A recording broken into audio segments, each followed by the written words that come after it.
number 1. SA taking it in Australia versus England, after having lost in the pool stages against England as well. But we came back.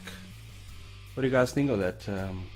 That's three out of the 4 cups we got now. Yeah, we've looked good in the sevens this season. Like, I think we've looked clearly the better team. I don't want to sound too like. Oh no, we are. No, let's just put it out there. Yeah, yeah, we've looked good, and we look very good in this tournament. Defensively, we're just better than everyone else at the moment. I would probably say, our defense is pretty good, but I would say our attacking firepower is just far superior at the moment. Even though we're not one of the bigger sides, I think we're actually one of the smaller sides in the tournament playing. I mean, I think it's not really about the size in the sevens game. It's about the skills in the interpersonal play between each players, and a lot of the guys have been playing together for a couple of years now. And so there's just a chemistry that you can't explain that is happening within the team. And I think I'm not surprised at any wins from now on.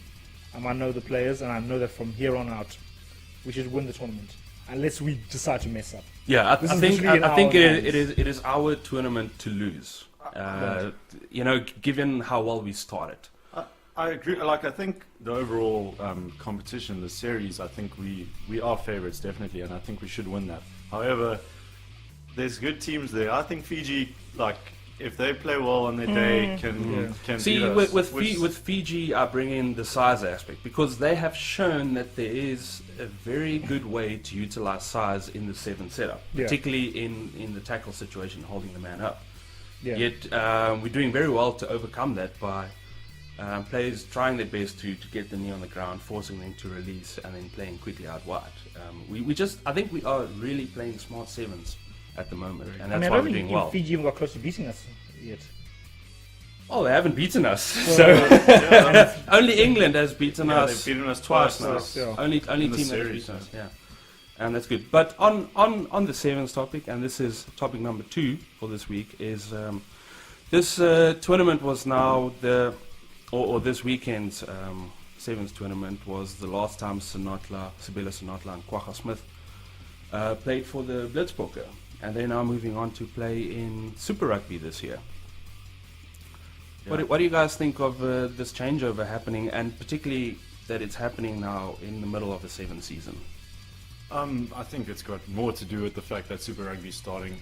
But I find Sonatla, I'm very excited to see what he can do in the 15s game. I agree with that. I think, based on what the Springboks did last year, I think we might need him as a wing for the Springboks. So hopefully he plays well for the Stormers. Can we all just agree that Sonatla is definitely much better than JP Peterson?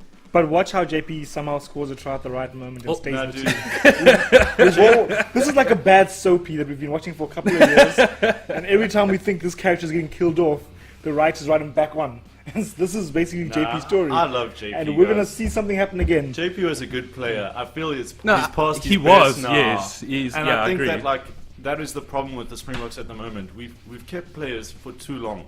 Like, we need to bring young players in, and that's where Sonatla and the likes of Lions players, Malcolm Marks, need to get a go at a higher level. But do you think that it is good to take players from the 7s and bring them into the 15 setup? I think, with Sonatla, we have to take a step back into the past of the reason he didn't play 15s initially was that no club signed him out of high school, and they all let him, and then eventually signed him 4 7s, and so this was actually the fault of the unions as a whole. Then only after a while they realized, he's good enough to play here, and the Stormers started bringing him in. So he was doing this out of loyalty to the 7s for looking after him from the beginning. But he did know that he was going to transition into this. Kwagga, on the other hand, I'm not sure about. Kwagga has played some 15s.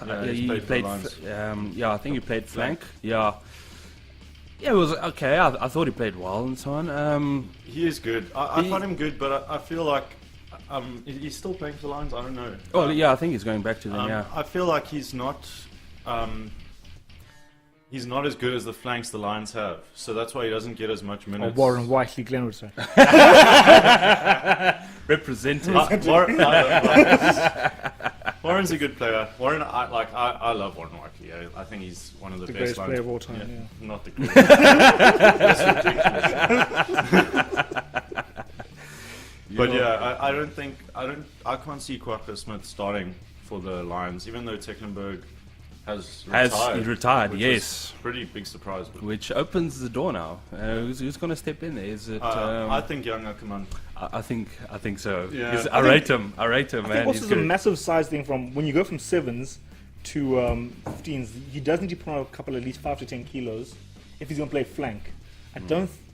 Where else would he play then? I think he could play inside centre. He has the handling skills. He has the running from 7s. He's got the pace also. So does he really compare to a centre though when it comes to pace? I'm a little bit curious. I've seen him run against some of the top guys in 7s and done really well against them. So I don't think he has very good pace to burn, and he's got the skills. I just think I don't think he's going to work out as a flank. I'm not the biggest fan of the size argument. I think if you're good enough, you're good enough. Yeah. And Quacker Smith is a good player, and I think he's a good flank. I just don't know if I think he's better at 7s than he is at 15s, but I don't think he's good enough to start. I think he will get game time in Super Rugby, although he's got competition with the youngster Carl Brink, who looked good when he got opportunity last year. I agree with you there. I actually think that Quacha would be much better utilized in the 7 setup than going to 15. Yeah. Sonatla, on the other hand, I feel that we need him. We need some quality wingers, and there are a few guys showing their hands, but we've seen what Sonatla can do when there's space, and his vision, I think, is probably much better than most of our wingers. Yeah. I would personally want to see him get a shot at the green and gold. Just to see what he can do at international level when it comes to... Surely he must be good enough to have played 7s at international level for so long. I don't really Surely see must any be good enough. competition in front of him right now. Yeah. I think it's basically only Habana at best that could stop him from starting. But Banner's old, man. Make way for the youngsters. This is most likely still the Alistair Kutseka a holdover. So this could still happen, and I still believe he's going to keep a banner in because of best buds from back in the day. And he's going to keep Peterson in because it's the veterans, the experience, and the I calmness feel like they bring. Peterson was going to slip on a banana somewhere and hurt himself. But no, before he slips, he's going to have another man of the match performance. Yes, somehow. I think the best wing option other than Sonatla is Combrink. I think Combrink is the best wing, but they do play 11-14. I think Yeah. your 11. You got Combrink on 14. yeah.